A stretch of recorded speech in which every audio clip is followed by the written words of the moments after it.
So the active life surveys gather information on how active people are and what activities and sports they participate in. So Ipsos carries out the survey on behalf of Sport England. There's one survey for adults and one survey for children and young people aged 5 to 15.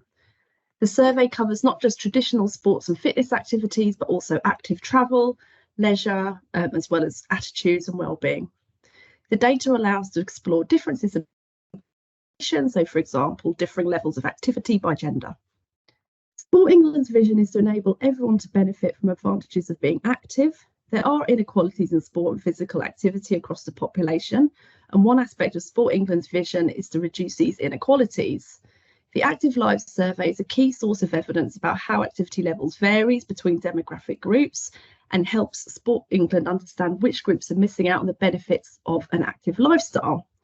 One of the core themes of International Women's Day is to elevate women and girls' participation and achievement in sport. The Active Lives Survey shows that women tend to be less active than men, and this gender gap starts with girls being less active than boys from a very young age. So the Active Lives Survey generates a wealth of data that can be analysed at a national and local level. There's a lot of data out there already available to help us understand the amount and type of physical activity levels that girls and women engage in. One area to focus in on in the children and young people survey is that boys are generally more likely than girls to report an average of 60 or more minutes of physical activity per day across the survey time series. However, the exception to this was during the main pandemic year of the survey, academic year 2020-2021. So during that year, this gap closed and activity levels were the same. So 45% of boys and 45% of girls reported 60 or more minutes of physical activity per day.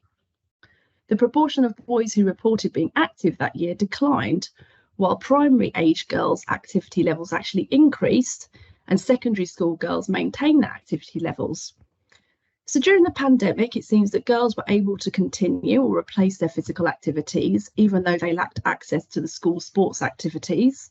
And this contrasts with the impact on boys' activity levels that year.